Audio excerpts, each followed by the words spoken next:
Olá, moçada, sejam bem-vindos a mais uma aula de Física Aplicada. Nessa aula nós vamos resolver uma série de exercícios envolvendo aí os assuntos de termologia, calorimetria e termodinâmica. Começamos então pela termometria e a calorimetria.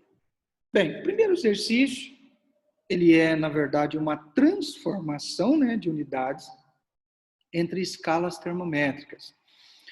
Eu quero aqui qual o valor de 68 graus Fahrenheit na unidade do Sistema Internacional de Unidades.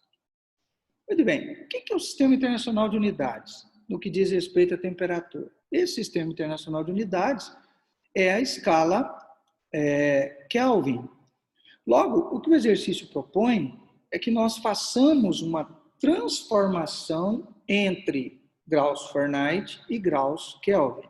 Para isso, nós vamos tomar mão da relação matemática entre Fahrenheit e Kelvin, que diz que temperatura Fahrenheit menos 32 sobre 9 é igual a Kelvin menos 273 sobre 5. Como 68 graus Fahrenheit é o θF, eu vou substituir 68 aqui no lugar de θF. Eu vou, então, resolver matematicamente esta relação. 68 menos 32 vai dar 36 sobre 9. Repete Kelvin menos 273 sobre 5. 36 divide por 9, dá 4. Logo embaixo fica 1. Eu repito a segunda parte, que é temperatura menos 273 sobre 5. Resta agora, pessoal, multiplicar cruzado. 1 vezes T menos 273 vai dar T menos 273. 4 vezes 5, 20. 273 está subtraindo antes da igualdade, vai passar somando. Logo, eu terei temperatura igual a 293 graus Kelvin. Ok? Questão número 1 é isso, então. Tranquilo de se resolver. Questão número 2, eu tenho uma relação termométrica entre uma escala A e uma escala B. Tá certo? E eu quero, então, fazer uma determinação levando em conta essa relação. Vejamos o texto. A coluna de mercúrio de um termômetro está sobre duas escalas termométricas que se relacionam entre si. A figura ao lado mostra algumas medidas correspondentes a determinadas temperaturas. Quando se encontra em equilíbrio térmico com gelo fundente sob pressão normal, o termômetro indica 20 graus nas duas escalas. Se você observar o desenho, para 20 eu tenho 20. 20A, eu tenho 20B. 30A, eu tenho 25B e por aí vai. 40, 30. E essa relação térmica vai seguindo de acordo com o termômetro. Em equilíbrio térmico com água em ebulição, também sob pressão normal, a medida na escala A é 82 graus A. E na escala B, em outras palavras, quando a escala A registrar 82 graus, qual será o valor equivalente na escala B? Para isso, pessoal, nós vamos montar uma relação de proporção entre essas duas escalas. Veja, a escala A, quando ela era 20, a B também era 20. Quando na escala A eu tinha 30, na B eu tinha 25. Agora, se a A registrar 82 graus, qual será o registro da B? Essa é a pergunta. Para isso, nós vamos montar a proporção. Olha, de tal maneira que essa medida, 82 menos 20, é proporcional a 30 menos 10. Essa mesma relação se aplica à escala B. Logo, eu teria 82 menos 20, que é essa medida aqui, está dividido por 30 menos 20. Bem como, igual, essa medida, θB menos 20, está para 25 menos 20. Veja que eu apliquei a mesma relação de proporção da escala A para a escala B, pegando as medidas equivalentes. Agora é matemática. 82 menos 20 dá 62, 30 menos 20 dá 10, θB menos 20 repete, 25 menos 20 dá 5. Eu posso dividir 62 por 10, dá 6,2, sobre 1. Repete θB menos 20 sobre 5. Agora eu multiplico cruzado. 1 vezes θb menos 20 dá θb menos 20. 6,2 vezes 5 dá 31. 20 está subtraindo, vai passar somando. Logo, θb vai ser 31 mais 20, que dá 51 graus B. O que isso quer dizer? Quer dizer que quando a escala A registrar 82 graus, a escala B vai registrar 51 graus. Ok? Terceiro exercício, ainda em termometria, o exercício diz assim: um determinado estado térmico foi avaliado usando-se 2 termômetros, um graduado em Celsius e outro em Fahrenheit. A leitura Fahrenheit excede, quer dizer, é a mais, 23 unidades do que o dobro da leitura Celsius. Essa temperatura corresponde a que valor na escala Celsius? Vejamos. De acordo com o texto, a temperatura Fahrenheit, que é θF, ela é 23 unidades a mais do que o dobro da temperatura Celsius. Logo, θF é igual a 2θC mais 23. É uma relação matemática. A equação que transforma ou que relaciona escala Celsius e Fahrenheit é θC sobre 5 igual a θF menos 32 sobre 9. Logo, aonde tem θF, eu vou substituir por 2θC mais 23. Está aqui. E eu repito 32 sobre 9. Resolvendo a matemática, eu tenho θC sobre 5, 2θC, 23 com menos 32 vai dar menos 9 sobre 9. Cuidado, não posso simplificar 9 com 9 porque existe uma subtração aqui. Eu vou multiplicar cruzado. 5 vezes 2θC vai dar 10θC, 5 vezes menos 9 dá menos 45, 9 vezes θC é 9θC. Como eu estou à procura da temperatura na escala graus Celsius, eu vou passar o 9θC aqui para o primeiro membro e o 45 para o segundo membro. Vai ficar 10θC menos 9θC igual a 45. 10 tira 9 dá θC igual a 45 graus. Tranquilo? Tranquilo. Questão número 4. A gente entra agora na parte da calorimetria. Ok? Calorimetria. O que diz aí nesse exercício?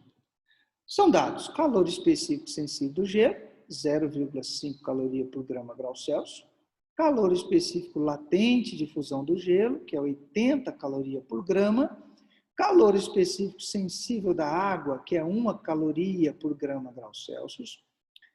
E a pergunta: qual a quantidade de calor necessária e suficiente para transformar um bloco de gelo de massa 100 gramas a temperatura de menos 10 em água a temperatura de 10? Pessoal, olha a situação. Eu tenho isso aqui, ó. Eu tenho 100 gramas de gelo a menos 10. E eu quero fazer esse gelo virar água a 10. Bom, isso não acontece num estalar de dedo. O gelo, antes de entrar no processo de fusão e virar água, ele precisa primeiro ser aquecido até 0 grau. Por quê? Porque 0 grau é a temperatura onde o gelo entra no processo de fusão para virar água. Então, esse gelo de menos 10 ele vai ter que chegar até gelo a 0. Para isso, eu gasto uma quantidade de calor Q1 sensível. Por que sensível? Porque o estado físico não muda e a temperatura muda. Uma vez que as 100 gramas de gelo se tornou 100 gramas de gelo a menos 10 se tornou 100 gramas de gelo a 0, se eu continuar a dar calor para esse gelo, obviamente esse gelo vai virar água. Agora, enquanto esse gelo entra no processo de fusão, eu tenho um calor latente, Q2, a temperatura não muda, até que todas as 100 gramas de gelo se transformem em 100 gramas de água a 0. Ok? A partir do momento que eu tenho 100 gramas de água a zero, que era 100 gramas de gelo a menos 10, essas 100 gramas de água a zero, ela vai ser aquecida agora até 10 graus Celsius, e eu gasto aqui um calor sensível Q3. Logo, pessoal, a resposta para o exercício nada mais é do que calcular cada um desses calores e somar tudo. Vejamos então, o Q1 é sensível, então eu tenho mc delta θ para o gelo. A massa de gelo é 100, o calor específico do gelo é 0,5, e a variação de temperatura, olha o desenho, final, que é 0, menos a inicial. Então vai ser 0 menos 10. 100 vezes 0,5 dá 50, multiplicado aqui por 10, vai dar 500 calorias. Logo, o calor necessário para aquecer o gelo de menos 10 a 0, Q1, foi de 500 calorias.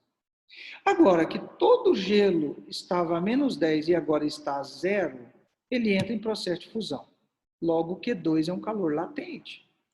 Calor latente eu calculo por M vezes L, que é a massa multiplicada pelo calor latente de fusão do gelo, que nesse caso é 80 calorias por grama. Substituindo a massa e o calor latente, eu vou ter 100 vezes 80, que dá 8.000 calorias. Percebe-se que para fundir as 100 gramas de gelo, eu consumi 8.000 calorias. Gelo a zero. E o terceiro calor, também sensível, é para aquecer a água proveniente da fusão do gelo. Então, mc delta θ, no caso para a água. A massa continua sendo 100 gramas. O calor específico, neste caso, é o calor específico da água. Tem que tomar cuidado para não misturar com gelo. E a variação de temperatura é, a água estava a 0 e foi para 10. Então, tem final 10, inicial 0. 100 vezes 1 dá 100, vezes 10 dá 1.000 calorias. Para concluir, o calor, então, vai ser a soma dessas quantidades de calor. E vai ser 500 com mais 8.000 com mais 1.000, o que dá 9.500 calorias. Ok? Primeiro exercício é envolvendo aí as trocas de calor, a parte da física que nós chamamos de calorimetria.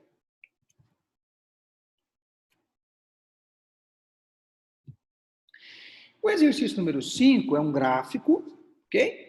Esse gráfico, pessoal, ele é interessante, ele traz algumas informações importantes. Vejamos, eu tenho uma trajetória aqui, ou um processo de transformação térmica para um corpo, representando o gráfico da temperatura como função do tempo. Observe que de A para B, a temperatura sobe de 20 para 60, logo, se a temperatura mudou, esse calor é sensível. Agora, observe que de B até C, a temperatura permanece 60, esse calor é latente. Ok? E de C para D, eu tenho variação de temperatura de 60 para 140, esse calor é sensível. Vamos ver o texto?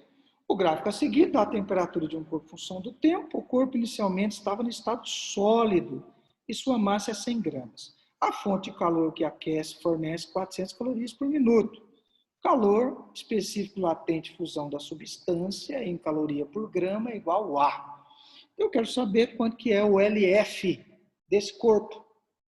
Ok? Se é fusão, eu preciso olhar para o gráfico nesta etapa de B para C. Nessa etapa de B para C, pessoal, a temperatura é a mesma, logo o calor é latente, e o tempo foi de 2 para 10, ou seja, gastou-se 8 minutos sob o fornecimento de calor de uma fonte equivalente a 400 calorias por minuto. Fica fácil você determinar quantas calorias foram consumidas aqui. Se é 400 calorias por minuto e o tempo foi 8 minutos, então 8 vezes 400 dá 3.200. Como calcula isso? Calor é a potência vezes o tempo. A potência eu tenho, tá? Essa potência é 400 multiplicado pelo tempo. Então, vai ser 400 vezes 10 menos 2, que é 8. 400 vezes 8 dá 3.200 calorias. Essa é a quantidade de calor latente nesta fase de B para C. Agora, eu quero saber, na verdade, qual é o calor latente de fusão de substância, ou seja, o LF. Para isso, eu aplico a fórmula do Qmala, Q igual a mLF, o Q é 3.200, a massa é 100 e o calor latente estou procurando. Observe que 100 está multiplicando a variável, vai voltar dividindo. Então, LF vai ser 3.200 dividido por 100, o que vai dar 32 calorias por grama, o calor latente desta substância. Ok? Questão número 6, ainda na calorimetria, diz o seguinte: dispõe-se de água a 80 e gelo a 0. Veja que coisa interessante. Eu tenho uma massa de água a 80 graus e eu tenho uma massa de gelo a 0. Eu não sei qual é o valor da massa de cada uma dessas substâncias. Porém, eu quero obter 100 gramas de água a uma temperatura de 40, misturando essa água e esse gelo em um recipiente isolado. Isso quer dizer o quê, pessoal? Que a massa da água mais a massa do gelo tem que dar 100 gramas. Tá? Sabe que o calor específico latente de fusão do gelo é 80, o calor específico sensível da água é 1? Pergunta, a massa de gelo a ser utilizada é? Bom, nós vamos montar algumas relações. Primeiro, eu não sei a massa de água nem a massa do gelo, mas eu sei que a soma dos dois tem que dar 100. É o que o exercício quer. Então, se eu isolar a massa da água nessa equação, pessoal, eu vou ter 100, massa do gelo subtrai, menos massa do gelo. Eu chamo isso de equação 2. Agora, como eu tenho duas incógnitas aqui, uma equação com duas incógnitas, eu vou precisar de outra equação também com essas duas incógnitas, para que através de sistema eu possa encontrar aí a massa de água e massa de gelo. De onde eu vou tirar outra equação? Eu vou tirar a partir do princípio fundamental da calorimetria, em que diz que a somatória das quantidades de calor trocada em um sistema é igual a 0. O que está trocando calor? Bom, o gelo que está fundindo, a água desse gelo que foi aquecida, tá?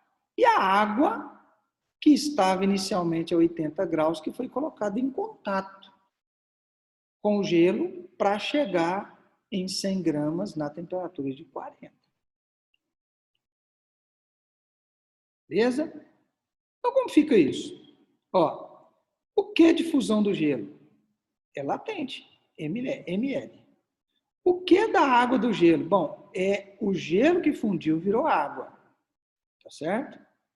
Então, eu tenho o aquecimento dessa água através da fonte térmica. Então, MC delta θ é calor sensível relacionado ao aquecimento da água proveniente do gelo. Agora, eu já tinha uma outra água, que é a água 80. Uma massa vezes calor específico vezes variação de temperatura. Vamos para o estilo que a gente tem. Massa aqui do gelo é massa do gelo, vezes LF, que é 80, o texto deu. Massa do gelo, eu repito, o Czinho é 1, trata-se da água. E a variação de temperatura, pessoal, é a que ela estava no começo, que é 0, tá? Até a temperatura de 40, né? Porque é a temperatura de equilíbrio. Então, temperatura final menos inicial. Mas a massa da água, que estava a 80, vezes o calor específico, que é 1, vezes a variação de temperatura. Agora, ó, essa temperatura dessa água ela vai cair. Ela estava a 80 e vai chegar ao equilíbrio a 40. Então, é 40 menos 80. Somando tudo isso, tem que dar 0. Vamos organizar a equação. Ó. 80 m gelo. Ó, 1 vezes 40 aqui vai dar 40 m gelo. Ó, 40 menos 80 dá menos 40. Então, menos 40 m água. Isso igual a zero. 80 ml gelo com 40 ml gelo dá 120 ml gelo, menos 40 ml água. Então agora, pessoal, eu tenho uma equação, outra equação, na verdade, tendo as duas variáveis. Como a equação 2, a massa da água é 100 menos massa do gelo, eu vou substituir aqui, ó, no lugar da massa da água. 120 massa gelo menos 40 vezes a massa da água é 100 menos massa gelo, igual a zero. Eu vou agora multiplicar isso, ó, 120 massa gelo, ó, menos 40 vezes 100 dá menos 4.000, menos 40 vezes menos massa do gelo, dá mais 40 massa do gelo, igual a zero. 120 massa do gelo com mais 40 massa do gelo vai dar 160 massa do gelo. 4.000 está antes do igual, vou jogar para lá, mais. 160 está multiplicando a variável, logo ela vai passar dividindo os 4.000. Então vai ficar massa de gelo, 4.000 dividido por 160, que dá 25 gramas. Cuidado, pessoal. Interpretação. A resposta é essa? Não. Por que não? Porque ele quer a massa de gelo. Uai, professor, isso aqui não é massa de gelo? É, mas é a massa de gelo que derreteu. Massa de gelo que fundiu. Tá certo? Então, eu quero a massa de gelo que foi utilizada no começo. Tá? Como é que eu vou achar isso? Eu não sei quanto que é, mas se a massa do gelo é 25, foi a que derreteu, tá? E no total a massa de água tem que ser 100 gramas. Logo, pessoal, se eu subtrair 100 menos 25 aqui, ó, 100 menos 25 dá 75. Isso quer dizer o quê? Que 75 gramas, tá? 75 gramas representa a massa da água a 80 graus. Logo, os 25 gramas representa aí no início a quantidade de gelo que derreteu, né, obviamente, né? Mas que no início estava lá na temperatura de zero. Então, é isso mesmo, a massa de gelo que foi utilizada foi 25, porque esse gelo se tornou água, fundiu, mas era o gelo que estava no início, tá certo? 75 gramas representa a água que estava a 80 graus Celsius no começo. Questão número 7 diz o seguinte: uma bolsa térmica com 500 gramas de água à temperatura inicial de 60 graus Celsius é empregada para o tratamento da dor nas costas de um paciente. Você conhece bem como funcionam as bolsas térmicas? Na verdade, é uma bolsa emborrachada contendo água. Essa água pode ser congelada, usada aí como uma fonte fria, e pode ser também aquecida, usada como uma fonte quente. Segundo o texto, a bolsa tem 500 gramas de água e estava inicialmente a 60 graus. Transcorrido um certo tempo desde o início do tratamento, a temperatura da água contida na bolsa é de 40 graus Celsius. Então, alguém pegou essa bolsa a 60 graus, 500 gramas, e colocou em contato com o corpo de uma pessoa que precisava de um tratamento. O que aconteceu? Depois de certo tempo, a temperatura da bolsa cai para 40 graus. Isso quer dizer o quê, pessoal? Nesta redução de 60 para 40, a bolsa libera calor para o corpo da pessoa. Certo? Considerando que o calor específico da água é 1 e supondo que 60% do calor cedido para a água foi absorvido pelo corpo do paciente, a quantidade de calorias recebidas pelo paciente no tratamento foi igual a. Veja, do calor liberado pela bolsa para reduzir a temperatura de 60 para 40, 60% foi para o corpo da pessoa. Então é fácil, pessoal. Eu acho a quantidade de calor liberado pela bolsa e calculo o equivalente a 60%. Como a temperatura está variando, esse calor é sensível, QMC delta θ. A massa é 500, calor específico é 1, variação de temperatura 60 para 40, cai 20. Então, 500 vezes 1 vezes 20 vai dar 10.000 calorias. Agora, o texto fala que apenas 60% dessa quantidade de calor foi para o corpo da pessoa. Eu acho que não precisa nem de calculadora. 60% de 10.000 dá quanto? 6.000 calorias, né? Matematicamente, como é que calcula isso? O calor 2 é 0,6 vezes o calor 1. Por que 0,6? 60%. 60 dividido por 6, que dá 0,6 calorias. Tá? 0,6 é valor numérico, né? 0,6 multiplicado pelo valor do calor liberado pela bolsa térmica. Então, 0,6 vezes 10.000 vai dar 6.000. A pessoa não quer fazer assim, quer fazer uma regra de 3. Pode fazer. 10.000 equivale a 100%, quanto que equivale a 60%? Você vai chegar nesse mesmo valor aí de 6.000 calorias. Então, questão número 7 é essa. Questão número 8, pessoal, é uma questão conceitual, tá? É importante essas questões aí conceituais. Observe o seguinte. Analise as proposições e indique a verdadeira. Veja, calor e energia térmica são a mesma coisa, podendo sempre ser usados tanto um termo quanto o outro, indiferentemente. Será que isso é verdadeiro? Dois corpos estão em equilíbrio térmico quando possuem quantidades de energia térmica iguais? Será que é isso? O equilíbrio térmico, ele é dado quando os dois corpos possuem a mesma quantidade de energia térmica? O calor sempre flui de menor temperatura para maior temperatura. Calor é energia térmica em trânsito fluindo espontaneamente da região de maior temperatura para de menor. Um corpo somente possui temperatura maior que a do outro corpo quando sua quantidade de energia térmica também é maior que a do outro corpo. Pessoal, resposta verdadeira aí é letra D.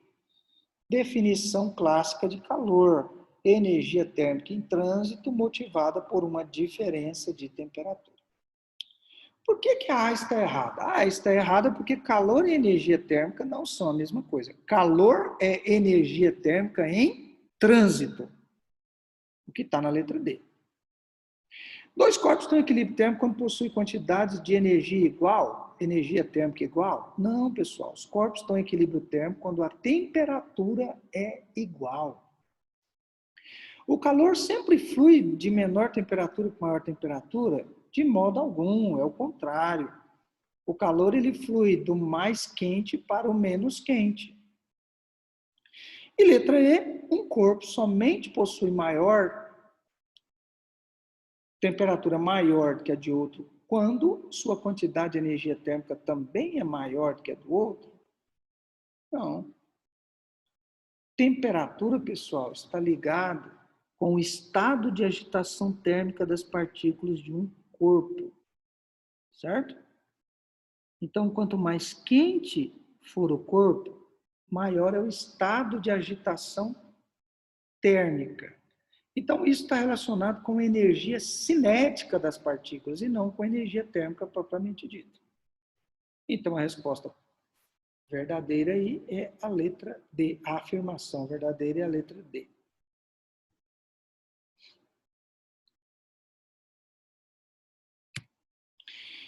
Questão número 9, olha só. Num calorímetro ideal, são colocados 3 corpos A e B e C a temperaturas iniciais diferentes.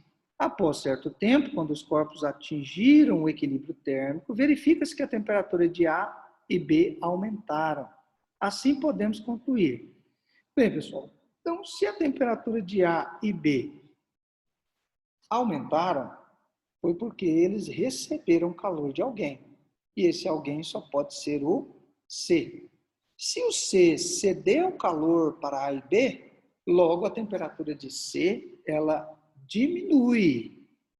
Então, a letra A temperatura do corpo C também aumentou? Não, falso. A temperatura de C tem que diminuir.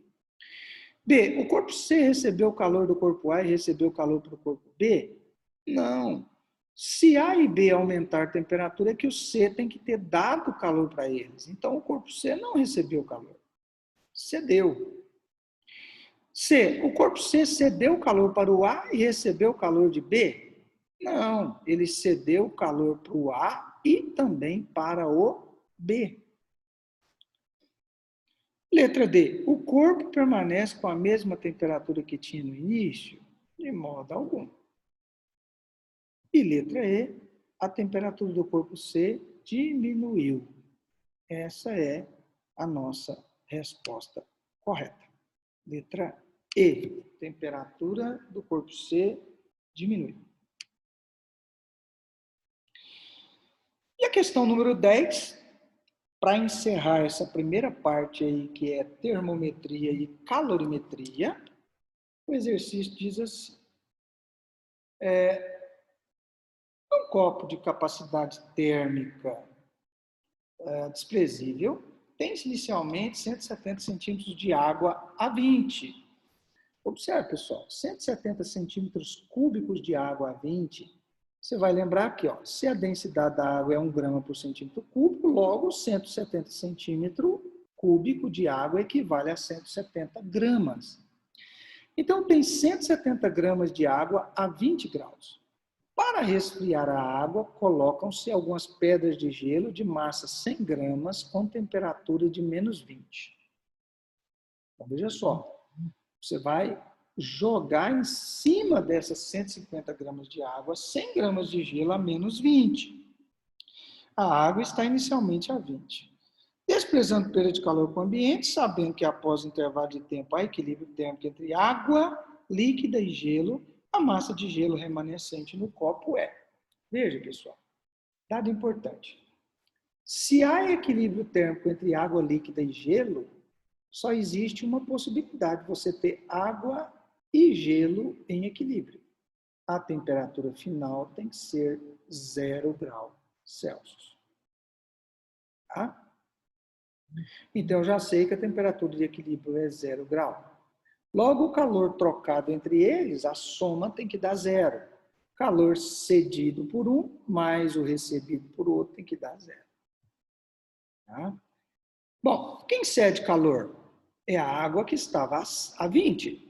Lembra, o calor flui do mais quente para o menos quente. Então, se a temperatura da água sai de 20 e vai para 0, por que vai para 0? Porque o equilíbrio acontece a 0. Se a temperatura da água sai de 20 para 0, logo o calor é cedido. Se o calor é cedido e a temperatura varia, esse calor é sensível, então é MC delta teta. Mas quem recebe calor? O gelo. Note que o gelo inicialmente está a menos 20. Primeiro, ele precisa ser aquecido até 0. Então, tem um calor específico sensível, MC delta teta. Depois que ele foi aquecido de menos 20 até 0, ele agora entra no processo de fusão, então ml. Então, para o gelo, eu tenho 2 calores que devem ser levados em conta.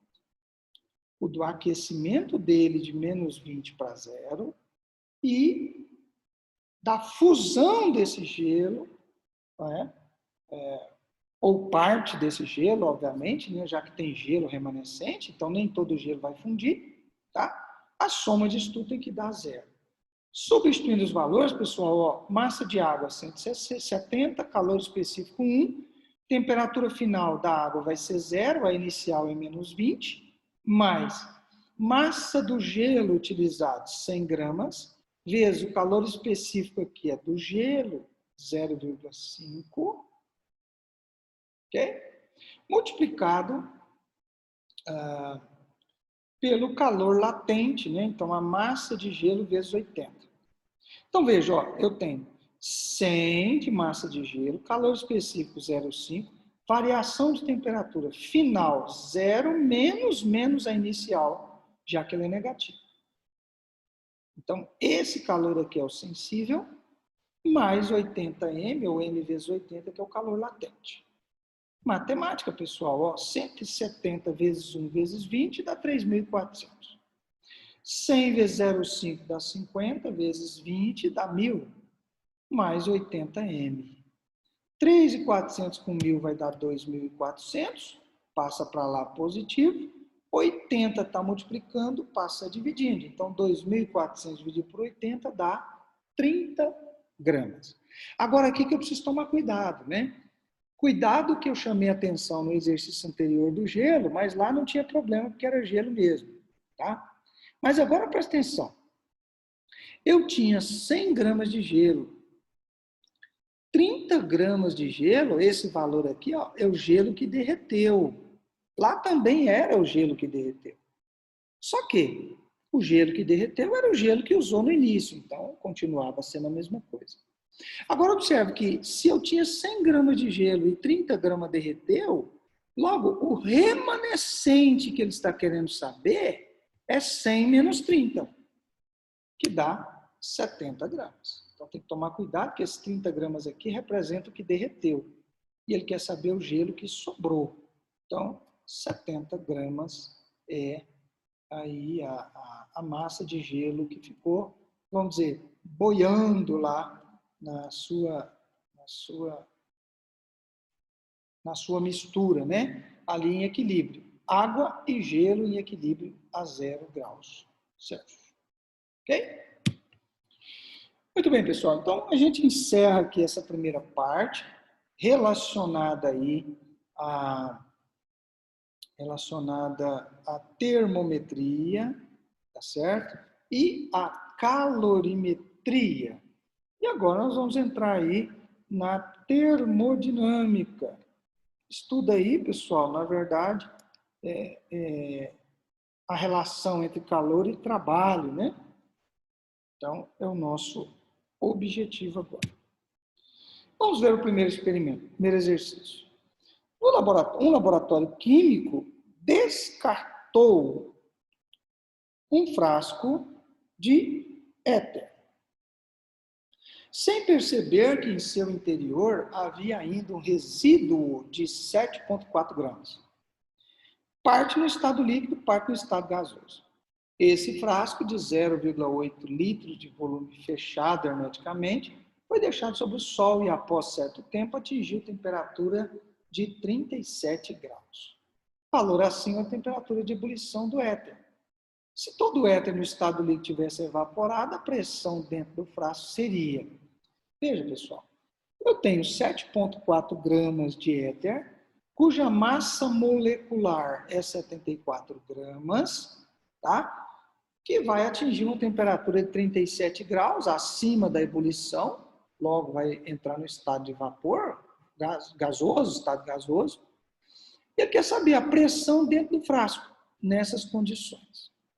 Lembrando que temperatura aqui na termodinâmica tem que estar sempre na escala absoluta, ou seja, Kelvin.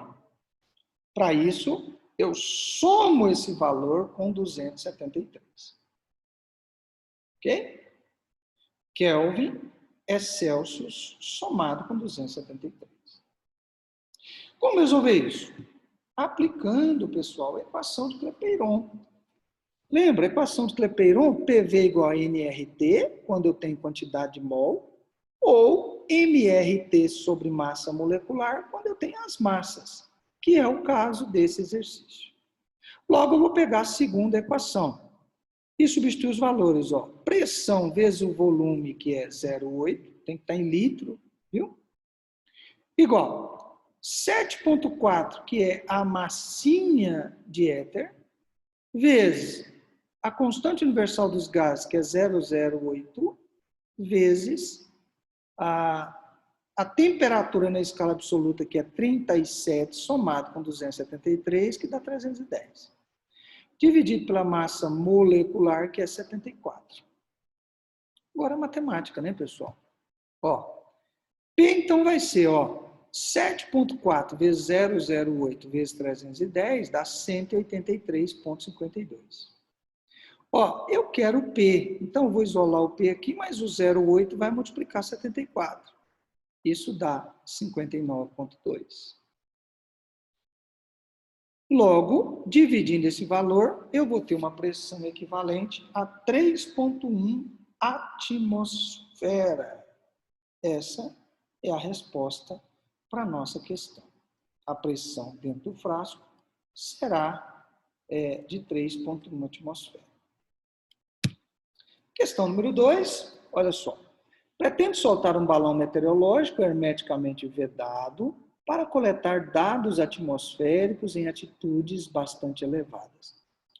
Em um local onde a pressão é 760 milímetros de mercúrio, ó, equivalente a 1 atmosfera, tá?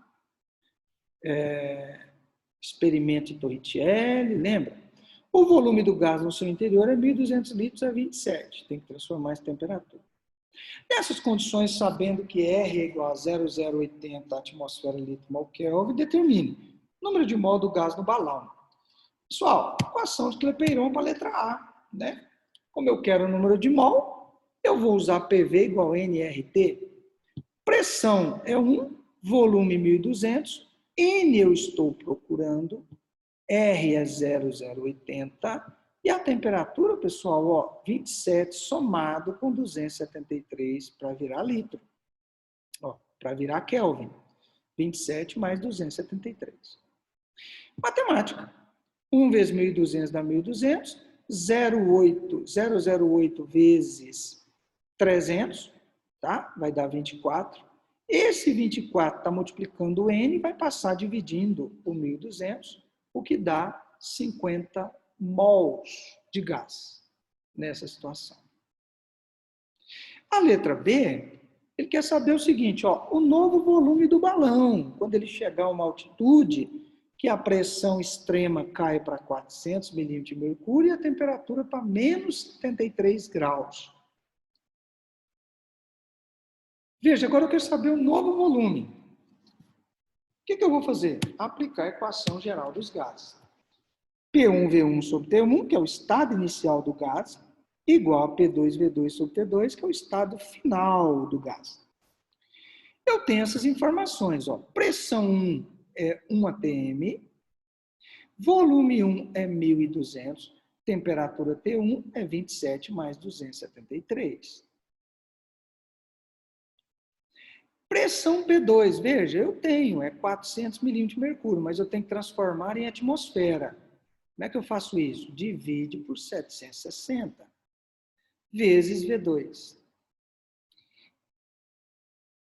Sobre a temperatura, que é menos 73, somado com 273 para virar Kelvin.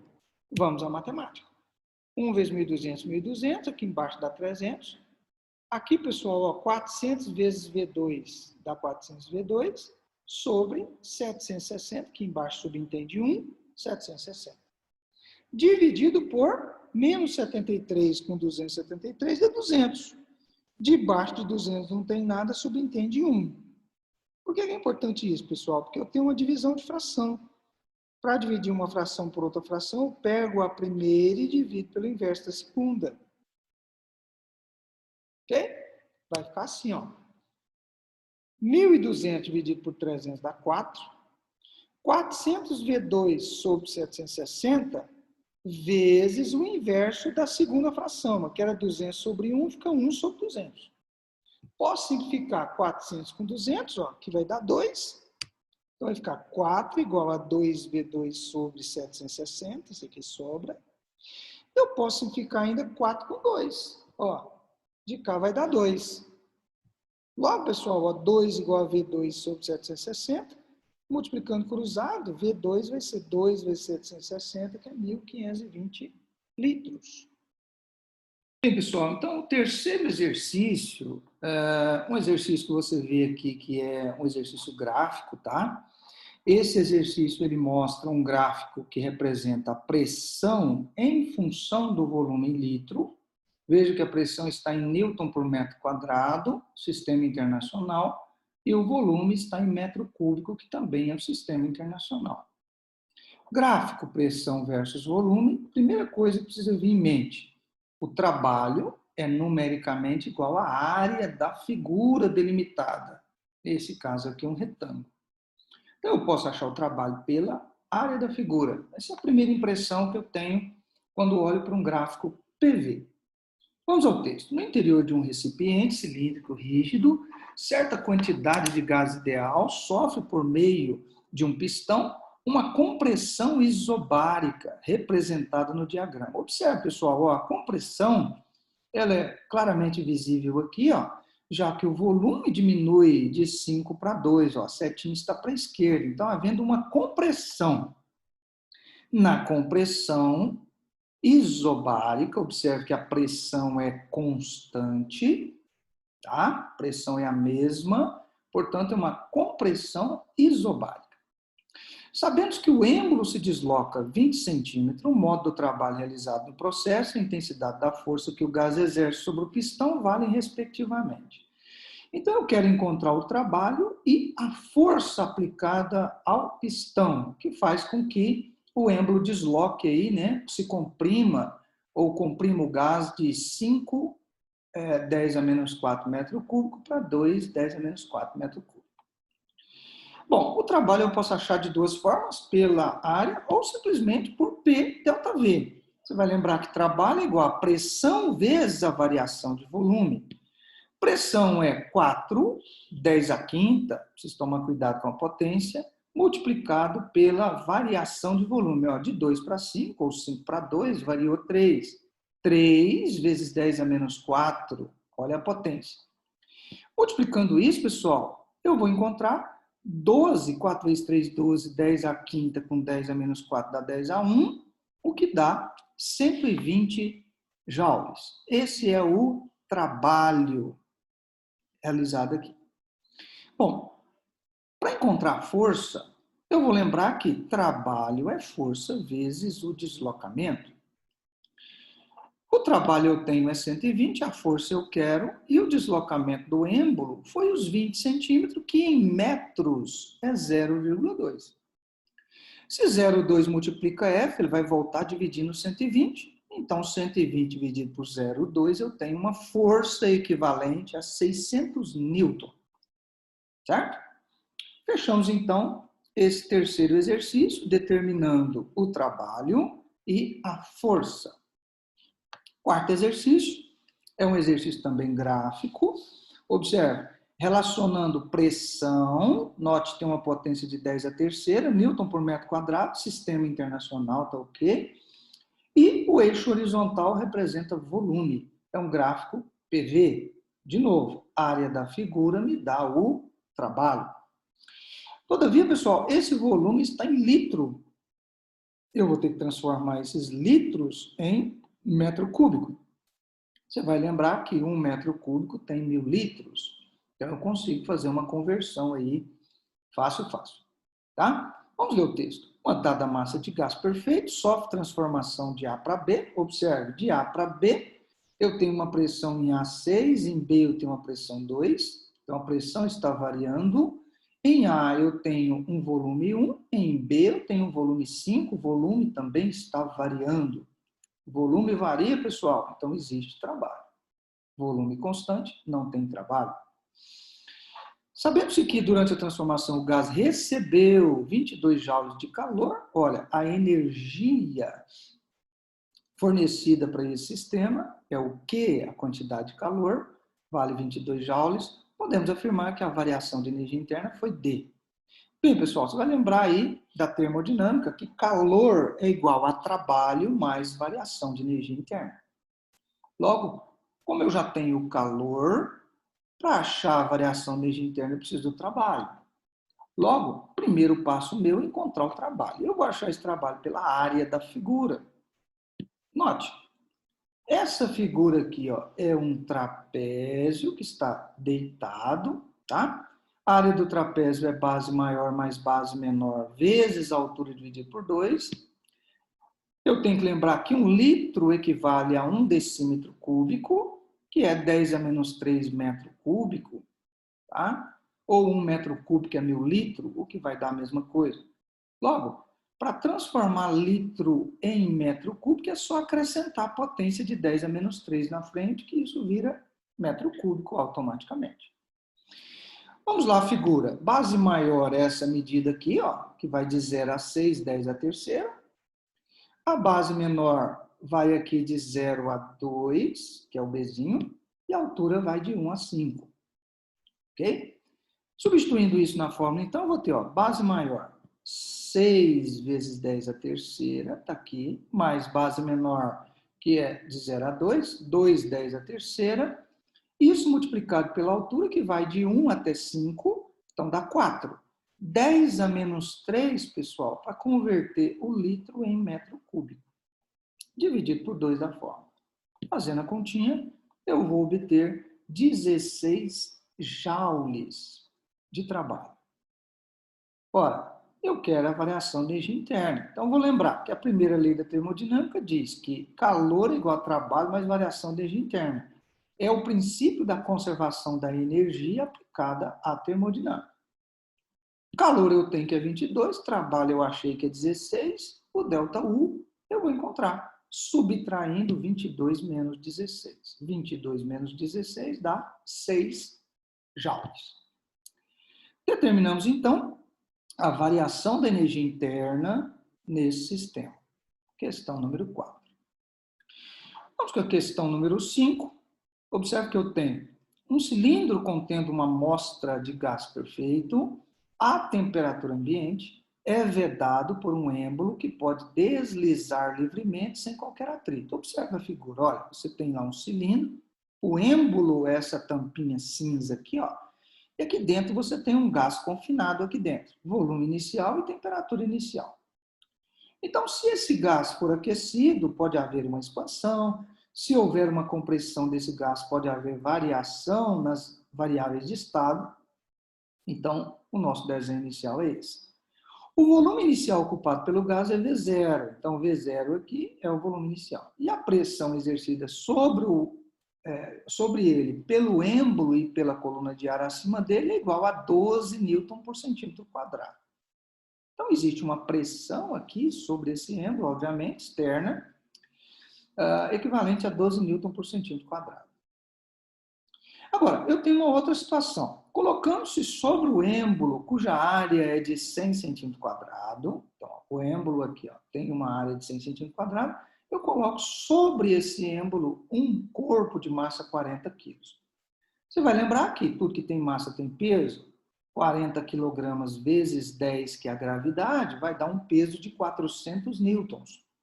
Aplicando, então, um peso aqui em cima, esse peso é uma força, vai fazer com que esse gás sofra uma compressão. E o volume, obviamente, vai diminuir. V0 passa a ser V. T0 mantém, segundo o desenho. Então, dá para mim perceber que há uma transformação aqui, onde a temperatura, pelo menos visualmente na figura, não sofre alteração. Então, o gás é comprimido, sua pressão aumenta e o volume passa a ser igual a V. Então, a pressão vai modificar também devido a essa força aplicada. Adotando a gravidade como 10, vem as perguntas. Letra A. Determine em newton por centímetro quadrado a pressão adicional exercida sobre o gás pelo peso do corpo de massa 40 kg. Pressão adicional sobre o gás. Como que eu vou fazer isso? Vamos lá. Primeira coisa, pressão é força aplicada sobre uma área. A força, pessoal, é a força peso do bloco, que é massa vezes gravidade, sobre a área. A massa eu tenho que é 40, a gravidade é 10 e a área é 100 centímetro quadrado. 40 vezes 10 dá 400, dividido por 100, eu tenho 4 newton por centímetro quadrado. Essa é a pressão em virtude do peso, tá? Adicionado em cima. A pressão adicional é 4 newton por centímetro quadrado. A outra pergunta, deixa eu voltar aqui, a outra pergunta é, demonstre que se a transformação sofrida pelo gás é isotérmica, ou seja, a temperatura continua a mesma, olha, vale a relação. V sobre V0 é igual a 3 sobre 4. 3 quartos. Vamos ver. V sobre 0. Eu quero saber qual é a razão entre V depois e V antes. Como que eu vou fazer isso? Eu vou lembrar que numa transformação isotérmica, logo, pessoal, então, a letra B. Se a transformação é isotérmica, nós vamos utilizar a lei de Boyle. O que diz a lei de Boyle? Que PV1 é igual a PV2, é uma constante. Então, a pressão 1, o que é que eu vou ter? 12, que é a pressão inicial, né, que tinha, vezes o volume inicial. O volume inicial era V0, tá? E a pressão 2? Bom, a pressão 2, pessoal, vai ser os 12 que eu tinha acrescidos 4, em virtude do peso que foi colocado em cima. Isso vezes V, que é um novo volume.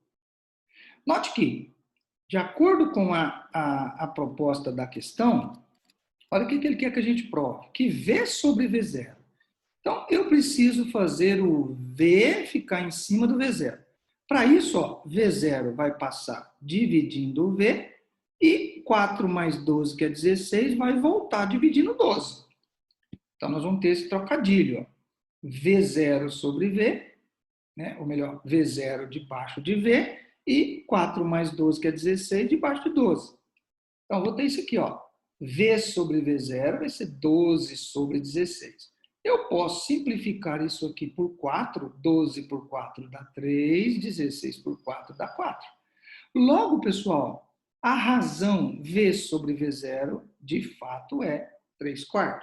Então, a gente consegue confirmar, né, a afirmação aí, provar, né, a afirmação da letra B.